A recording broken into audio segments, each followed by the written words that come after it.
하지만 언약궤를 이동할 때 하나님이 정해주신 방식이 아닌 다른 방식을 사용해서 죽음을 당하게 되기도 합니다. 오늘 말씀을 통해서 언약궤를 옮기려는 다윗의 선한 의도, 하지만 그 방법이 율법의 규정과 달라 나쁜 결과를 갖게 되는 것을 말씀을 통해서 살펴보도록 하겠습니다. 다윗은 다윗의 나라를 다스리는 왕입니다.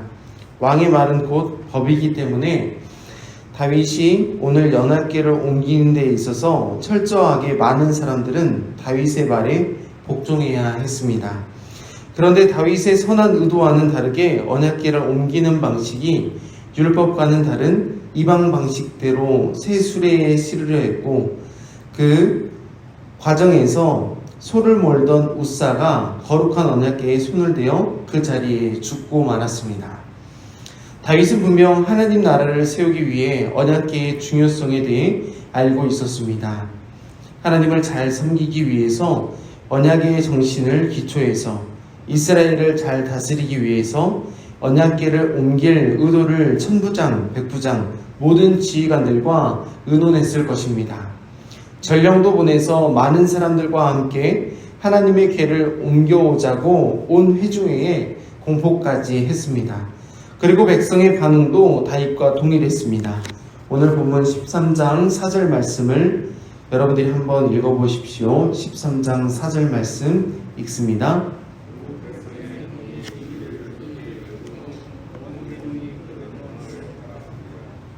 아멘. 온 회중이 동의했습니다.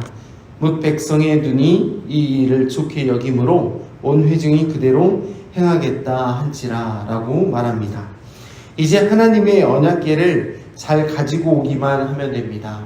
모든 회중에게도 동의를 얻었고 다윗도 그 일을 위해서 최선을 다하고 있고 이제 하나님의 언약궤만 다윗의 나라로 옮길 차례입니다.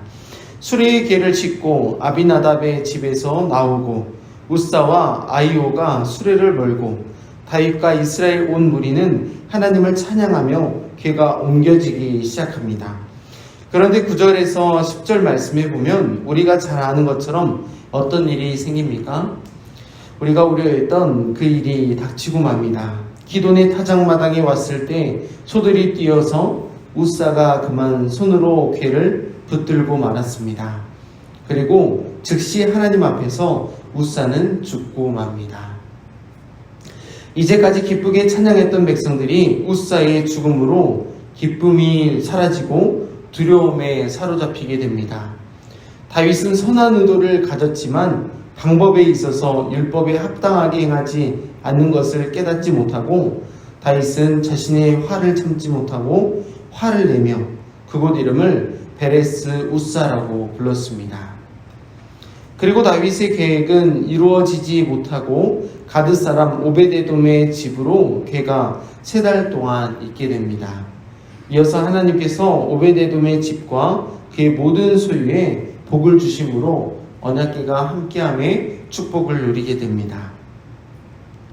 반쪽짜리 순종은 결국 순결한 백성, 거룩한 결과가 아닌 혼합주의를 낳게 됩니다. 다윗이 언약궤를 그의 나라로 옮기려는 것은 정말 좋은 의도입니다. 하나님의 통치와 임재가 이 나라에 함께하기를 염원했기 때문입니다. 다윗이 언약궤를 그의 나라로 옮기려는 것은 정말 의도였지만 다윗 왕의 지도력으로 백성들 중 웃사를 죽임에 이르게 한 것은 명백한 사실임에 틀림이 없습니다. 우상 숭배는 하나님만 섬겨야 할 백성이 하나님과 다른 이방신을 겸하여 섬기는 것도 포함하여 우상 숭배라 말합니다. 하나님을 향한 다윗의 의도는 선했지만 과정에 있어서 율법의 준수를 어겼기 때문에 반쪽짜리 순종을 드릴 수밖에 없었고 이 결과 다윗의 백성 중에 한 명이었던 웃사가 죽음을 맞이하게 됩니다. 결과적으로 언약궤가 그의 나라로 옮겨오지 못한 데는 다윗의 반쪽짜리 순종 때문임을 알 수 있습니다. 지도자의 책임이라는 것입니다. 의도가 좋다 한들 과정에서 하나님이 기뻐하시는 뜻이 아니라면 결과는 불보듯 뻔한 결과를 낳게 된다는 것이죠. 효율적으로 새 수레에 언약궤를 실어 옮기려고 했던 다윗은 그의 나라가 효율적으로 세워지는 나라가 아님을 이번 일을 통해서 톡톡히 알게 됩니다. 출발도 도착도 심지어 멈추는 것도 하나님의 뜻이 이루어지는 것이 하나님의 통치를 받는 하나님의 나라인 것입니다. 결국 백성들, 다윗, 의도와 열정, 기쁨이 있었지만 찬양도 있었지만 그것이 끝까지 이어지지 않는 것을 볼 때 좋은 의도, 백성들의 열정, 그 기쁨이 계속 지속되기 위해 필요한 것은 결국 효율이 아니라 인간적인 방법과 이방의 생각과 방법이 아니라 거룩임을 다시 한번 오늘 본문 말씀을 통해서 깨닫게 됩니다. 어느 곳이든 주님의 몸된 교회가 세워지는 것은 주를 사랑하고 기뻐하는 선한 의도에서 시작됩니다. 우리가 이곳에 교회를 세워 영원토록 주를 섬기리라, 주를 찬송하고 예배하며 하나님 중심의 삶을 살리라 의도하고 계획하고 교회를 세우는 것을 추진합니다. 이 땅의 모든 교회가 그렇게 시작합니다. 멋지고 좋은 건물이 생겨서 예배할 수 있게 되고 언제든지 모일 수 있고 언제든지 주를 마음껏 찬양하고 기도할 수 있는 예배 처소, 예배의 장소가 생겼습니다. 그런데 중요한 것은 이런 좋은 동기와 선한 의도가 성도의 삶에 영원한 기쁨을 주는 것이 아니라는 것입니다. 건물이 하나님의 임재를 상징하는 언약궤가 아니기 때문에 그렇습니다. 그런데 많은 사람들은 건물에 집중합니다. 이곳에서 예배하면 하나님이 언제든지 임재하셔서 기쁘게 받을 줄로 생각합니다. 이곳에서 기도하면 하나님이 더 잘 들어주실 것으로 믿습니다. 이곳에서 찬양하면 하나님이 더 기뻐하실 줄 압니다.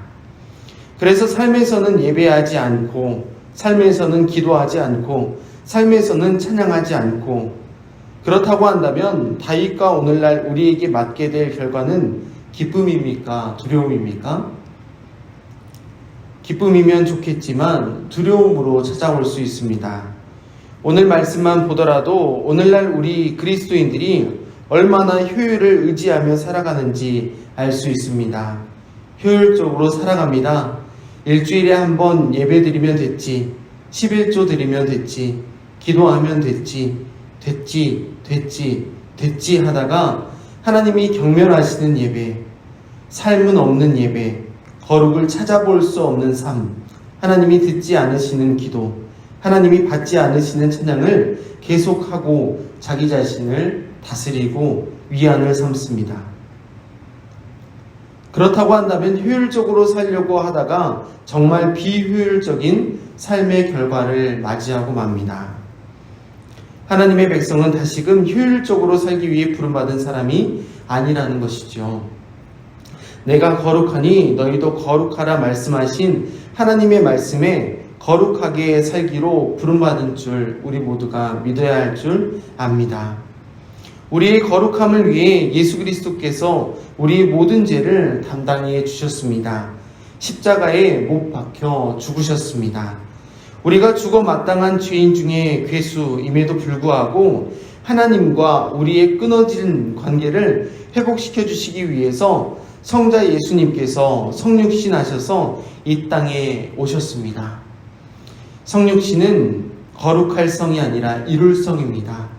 예수님께서 마땅히 그 십자가를 지심으로 하나님의 뜻을 이루어 주셨다라는 것입니다. 그리고 동기가 그랬듯 과정도 하나님의 뜻을 통해 결국 하나님의 꿈을 예수 그리스도께서 이루셨습니다. 그 일을 위해서 끊임없이 기도하셨고 하나님의 뜻을 조차 사셨으며 말씀을 증거하고 전파하는 일을 통해서 하나님의 살아계심과 하나님의 전능하심을 예수 그리스도의 삶을 통해서 나타내셨습니다. 오늘날 우리도 마찬가지입니다. 동기가 하나님을 사랑하고 이웃을 사랑하는 선한 의도도 중요하지만 과정이 중요함을 우리는 오늘 본문 말씀을 통해서 기억해야 할 줄 믿습니다. 하루의 내용이 거룩과는 동떨어진 이방신을 의지하고 세상과 벗되어 살아가는 우상숭배의 삶이라고 한다면 일주일의 시작과 끝을 예배드린다 한들 우리는 하나님이 오베데돔과 그의 집에 주신 복을 누릴 수 없을 것입니다. 그렇다면 어떤 사람이 하나님이 주시는 복을 누릴 수 있는 거룩한 사람인가? 바로 하나님의 말씀에 순종하는 삶, 연약하고 부족하더라도 하나님의 말씀에 순종하고자 두렵고 떨림으로 애쓰는 삶, 거룩한 삶을 위해 동기와 과정과 결과를 오직 하나님의 뜻을 위해 사는 삶인 줄 믿습니다. 말씀은 우리에게 한치의 양보도 없습니다. 순종하면 복이 있지만 불순종하면 복은 고사하고 죽음이 따른다고 오늘 본문은 우리들에게 교훈하고 있습니다. 가장 큰 죽음은 하나님과의 관계가 단절되는 영적인 죽음임을 우리 모두가 알 수 있기를 바랍니다. 말씀을 마치면서 오늘 말씀을 기억할 수 있기를 바랍니다. 다윗과 그의 모든 지휘관들, 온 백성들이 다윗의 나라로 언약궤를 다윗의 나라로 옮기는 선한 의도에 대해 말씀을 전했습니다. 백성들이 기뻐하고 즐거워하며 하나님의 통치를 받아 누리는 것을 그 누구보다 하나님이 원하시는 일이었습니다. 그리고 다윗은 그것을 위해 힘썼습니다. 하지만 동기가 그릇되니 결과도 그릇된 결과를 맞게 되었습니다. 사랑하는 성도 여러분, 우리의 삶에도 이처럼 그릇된 결과, 그릇된 과정이 아닌 거룩한 시작, 거룩한 과정, 거룩한 결과가 있게 되기를 바랍니다. 말씀으로 출발했다면 말씀으로 진행하시고 말씀이 주는 그 축복을 누릴 수 있게 되기를 바랍니다. 작은 일을 할 때에도 거룩함을 위해 하시고 큰 일을 할 때에도 변함없이 거룩함을 위해 할 수 있는 저와 여러분들이 되어서 하나님이 그토록 하나님의 통치를 받는 백성들에게 주고자 원하시는 하나님의 임재와 다스림의 통치, 복과 은혜를 풍성하게 받아 누리는 우리 모두가 될 수 있기를 바랍니다. 끝으로 하나님의 말씀이 중심되어 하나님 말씀 중심으로 살아가는 우리 광주영광교회 저를 포함한 모든 성도님들 될 수 있기를 간절히 소망합니다. 기도하겠습니다. 살아계신 하나님 아버지, 말씀으로 오늘 우리들에게 말씀하여 주시니 감사합니다. 그릇되고 변질된 우리들의 영혼은 각자 자기의 소견에 오르는 대로 오늘 하루도 살아가기 위해서 효율적인 방법을 찾아 나섭니다. 그런 우리들의 연약함을 잘 아셔서 오늘도 말씀하여 주셔서 거룩한 삶과 거룩한 출발, 거룩한 과정, 거룩한 결과를 얻어 하나님의 축복된 삶을 누릴 수 있도록 인도해 주시니 감사합니다.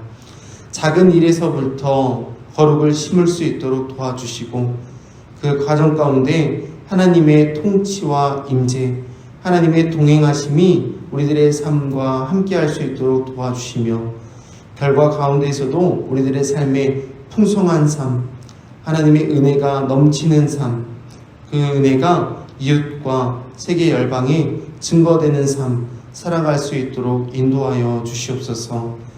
하나님, 오늘도 말씀 붙잡고 그 말씀 살아내기 위해서 기도의 자리로 나아갑니다. 우리의 이름 의지하지 않고 우리들의 이력과 인생 의지하지 않고 예수님의 이름으로 기도할 때 하나님의 뜻을 구하게 하시고 하나님의 뜻이 하늘에서와 같이 이 땅 가운데 우리들의 삶과 가정과 직장과 일터 가운데 이루어지게 하여 주시옵소서. 이 모든 말씀 살아계시고 역사하시는 예수님의 이름으로 기도합니다. 아멘.